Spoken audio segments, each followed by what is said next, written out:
네, 안녕하세요. 신동아 고재석 기자입니다. 여의도 모니볼 대망의 10번째 시간 시작하겠습니다. 남국의 늪, 남국의 바다. 요즘 더불어민주당을 두고 나오는 표현인데요. 조국의 강을 떠올리게 하죠. 이제 보수정당 쪽에서는 한때 탄핵의 강이라는 표현도 있었고요. 이 김남국 의원의 거액 코인 보유 논란의 여파가 그만큼 크다는 뜻이 될 겁니다. 남국의 바다가 너무 깊어서 2021년 민주당 전당대회 돈봉투 살포 논란이 묻힌 모양새이기도 합니다. 하지만 이 논란, 이 사태 역시 현재 진행형이라고 봐야 될 것 같은데요. 이 돈봉투 살포에 관여한 혐의를 받는 주요 인사들에 대한 구속영장이 줄줄이 청구될 것 같습니다. 그러면 이제 영장이 청구될 때마다 이 뉴스가 정치면을 도배를 하겠죠. 사실 민주당의 지지율도 그래서 하락세가 완연합니다. 흔히 여론조사에서는 흐름이 중요하다는 표현을 많이 쓰는데요. 이 한국갤럽 조사를 기준으로 보면 이 4월 4주차에 민주당 지지율이 37%였습니다. 그런데 5월 1주차에 32%로 5%포인트가 빠졌고요. 5월 2주차와 3주차 역시 각각 32, 33%를 기록했습니다. 이 5월 22일 날 발표된 리얼미터 조사에서는요. 민주당의 지지율이 42.4%가 나왔는데 이것은 그 직전주의 같은 조사보다 4.6%포인트가 내린 지표입니다. 즉 각기 다른 조사를 종합하면 대체적으로 4에서 5%포인트 정도가 빠졌다고 보는 게 합리적일 것 같습니다. 자, 오늘의 주제는 민주당의 핵심 전략 자산이라고 볼 수 있는 광주 전라, 그러니까 호남입니다. 5월 3주차 한국갤럽 조사를 다시 한번 제가 살펴보겠습니다. 이 조사가 이뤄진 시기가요. 5월 16일부터 5월 18일입니다. 이 5.18 광주 항쟁 43주년 기념식이 있던 시기와 겹치죠. 자, 이때 이재명 대표와 박광온 민주당 원내대표 등 이 민주당 지도부들은 1박 2일로 광주를 찾았습니다. 그리고 이재명 대표의 경우에는 이 5월 18일 날 총선에서 이른바 원포인트 개헌을 통해서 광주 5.18 정신을 헌법 전문에 수록하자는 주장을 했고요. 자, 이즈음 호남 민심은 어땠을까요? 조사에 따르면 민주당 호남에서 55%의 지지율을 나타냈습니다. 그렇게 낮은 지표는 아닐 겁니다. 그런데 4월 4주차와 비교를 한번 해보겠습니다. 4월 4주차에 한국갤럽에 따르면 호남에서 민주당 지지율은 62%였습니다. 이에 비하면 내림세가 비교적 완연한데요. 이 4월과 5월 사이에 무슨 일이 있었을까요? 이 김남국 의원의 코인 보유 논란 기사가 조선일보에 뜬 날이 바로 5월 5일이었습니다. 그러니까 이제 5월 5일, 대체로 5월 1주차를 기점으로 광주 전라, 그러니까 호남에서 민주당의 지지율이 내림세를 보이기 시작한 겁니다. 자, 눈길을 끄는 건 다른 정당이 거둔 성적표이기도 할 텐데요. 5월 3주차에 호남에서 국민의힘이 11%의 지지율을 얻었습니다. 그리고 정의당은 10%를 얻었고요. 이 두 정당을 합치면 21%인데 사실은 호남에서는 민주당이 거의 여당의 지위를 얻고 있다고 봐야겠죠. 그러니까 호남에서 야당의 지지세가 합쳐서 20% 이상으로 뛰어 올랐다는 말이 될 겁니다. 즉 민주당의 위기론이 확산될수록 대안 세력에 대한 수요도 높아졌다는 방증이 될 테고요. 자, 이 대목에서 저는 8년 전 이 같은 시기에 한번 비교를 해보려고 합니다. 왜 8년 전일까요? 몇 가지 공통점 때문입니다. 자, 우선 다음 총선을 11개월 앞둔 시점이라는 공통점이 하나 있을 테고요. 또 하나는 5.18에 즈음한 시점이라는 공통점이 있습니다. 그리고 직전 대선에서 낙마한 인물이 현재 야당 대표라는 중요한 공통점이 있습니다. 2015년 5월 그 당시엔 당 이름이 새정치민주연합이었는데요. 당 대표는 문재인 대표였습니다. 훗날에 대통령이 되는 그 문재인 대표 말입니다. 자, 그해 2월 8일에 열린 민주당 새정치연합 전당대회에서 당시 문재인 의원이 박지원 의원을 꺾고 당 대표가 된 이유였죠. 문 당시 대표는 2012년 대선에서 박근혜 당시 후보에게 석패했습니다. 아마 제 기억하기로는 3.6%포인트 정도의 격차밖에 안 났을 텐데요. 사실은 대권의 9부 능선까지 갔다가 대권을 거머쥐지 못한 셈이죠. 이것이 2022년 대선에서 윤석열 대통령에게 간발의 차로 패한 이재명 대표의 상황과 여러모로 닮아 있습니다. 자, 위기 상황이라는 점도 같습니다. 2015년 4월 29일 날 재보궐선거가 있었습니다. 그 당시에 혹시 여러분이 기억하실지 모르겠지만 성완종 게이트라는 아주 대형 사건이 있었습니다. 그래서 사실은 박근혜 정부에 대한 정권 심판론이 불었거든요. 그러면은 4.29 재보선에서 이 새정치민주연합이 승리하는 게 이상하지 않을 일이었을 텐데 오히려 텃밭인 광주 서구을과 서울 관악을에서 민주당이 졌습니다. 경기 성남시 중원구에서도 당시 국회의원 선거가 치러졌는데요. 성남시 중원구는 분당에 비하면 민주당의 그렇게 약세 지역도 아닙니다. 오히려 강세 지역이라고 봐야 될 텐데요. 여기서도 신상진, 현재 성남시장이시죠. 신상진 새누리당 후보에게 거의 20%포인트 격차로 패했습니다. 그리고 5월 8일에는 무슨 일이 있었습니까? 당시 당 최고위원 회의에서 이 주승용 최고위원이 정청래 당시 최고위원에게 이런 말을 들었습니다. 사퇴하지도 않을 거면서 공갈을 친다. 그래서 이른바 이제 공갈 발언이 확산됐죠. 그 당시 이제 민주당을 두고 새정치민주연합을 두고 봉숭아학당이냐 이런 말도 돌았을 때이고요.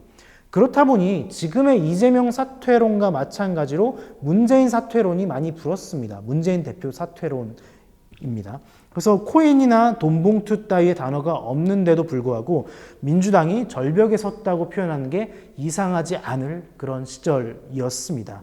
당시 한국갤럽 조사에 따르면요, 호남에서 새정치민주연합의 지지율은 겨우 34%에 불과했습니다.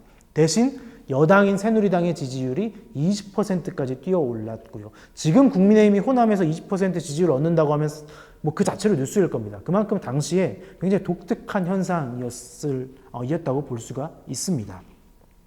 자, 자연스레 이런 궁금증이 딸려옵니다.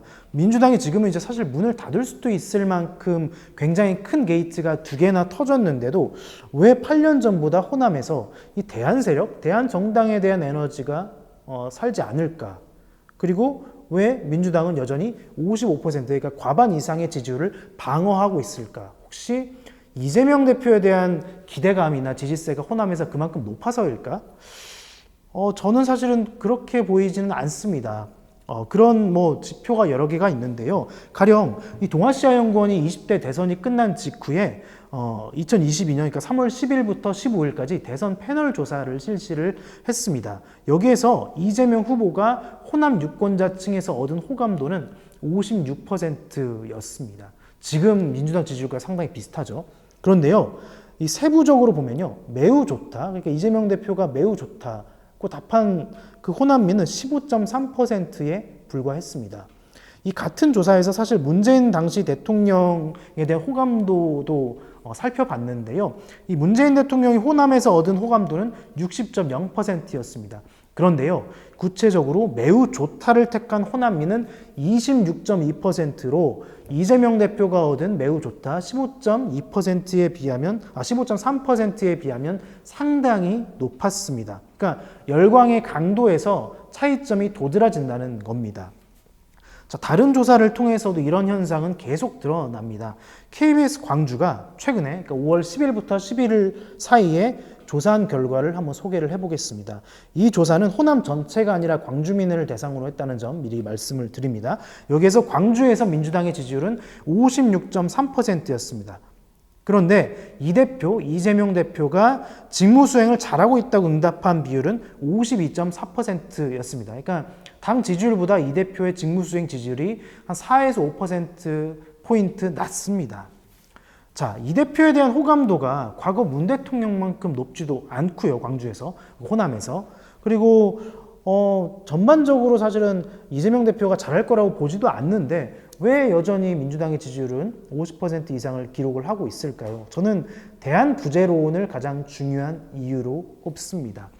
2015년 3주차에 호남에서 새누리당 지지율이 20%라고 제가 앞서 언급을 했지 않습니까? 그런데 새누리당의 당시 약진은 2014년 7월 이정현 의원의 전남 순천 보궐선거 당선과 무관치 않은 현상입니다.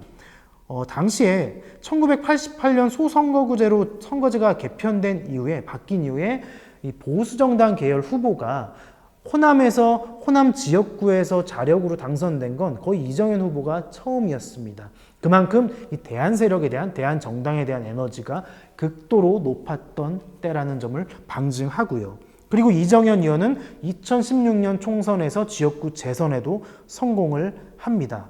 그리고 이제 그 당시 총선에서 국민의당이 등장하면서 호남에서 민주당이 압승을 했죠. 그러니까 지금과는 달리 대한 세력에 대한 기대감과 그리고 실제로 대안이 될 만한 그릇이 있었다는 얘기가 될 겁니다. 자, 그래서요, 일각에서는 이런 주장을 합니다. 이낙연 대안론, 이낙연 신당을 말을 합니다. 자, 2016년 총선 당시에 국민의힘 돌풍의 기반은 사실은 안철수 대안론이었는데요. 이런 역할을 이낙연 대안론이 대체할 수 있지 않을까 하는 기대감인 겁니다. 실제로 이정현 전 새누리당 대표가 이런 주장을 올해 초에 하기도 했고요. 근데 현실은요, 녹록치 않아 보입니다.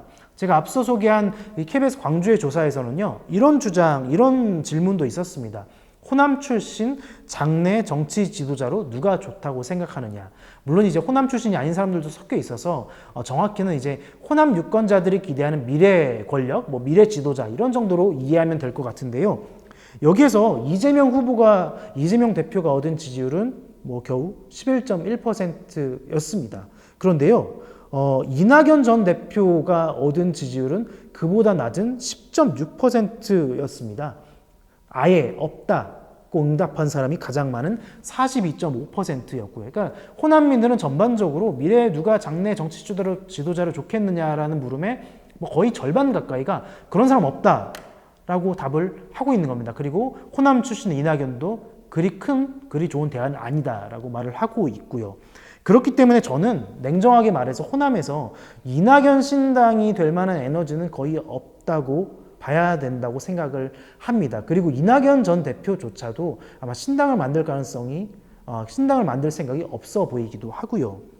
자, 상황이 이렇다면 호남 유권자는 내년 총선에서 어떤 선택을 하겠습니까? 그러니까 호남 유권자는 지금은 민주당에는 실망하고 국민의힘에도 마음 두고 싶지 않고 대안 세력이 나타날 가능성도 극히 낮다고 보고 있습니다. 그렇다면 아마 높은 확률로 기권을 택하겠죠.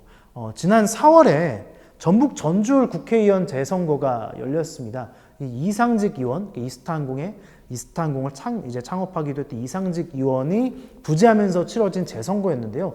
그 당시 투표율이 겨우 26.8%였습니다. 전북에서 전주을은 사실은 정치 1번지라고 불릴 정도로 정치 관여도라든가 이 정치에 대한 관심이 굉장히 높은 지역이거든요. 여기서 아무리 재선거라고 한들 투표율이 30%에도 미치지 못했습니다. 그런데 저는 지금 상황이 이어진다면 내년 총선에서 이런 기류가 호남 유권자 전반에 퍼질 가능성이 높다고 예상을 합니다. 왜냐하면 이재명 대표에 대한 호감도가 그리 높지 않고 민주당에 대한 이제 논란, 게이트가 계속 이어지고 있기 때문이죠. 그렇기 때문에 현재 민주당 지지율이 호남에서 50%를 넘는다고 해서 이재명 대표가 그리 안심할 사항은 아닌 것 같습니다. 물론 이 대안 세력으로서의 에너지를 받아안지 못하고 있는 국민의힘 역시 반성해야 할 대목이고요. 네, 앞으로도 호남에서 어떤 일이 벌어질지는 여의도 머니볼에서 계속 지켜보도록 하겠습니다. 오늘 여의도 모니볼 10편은 이상으로 마치겠습니다. 감사합니다.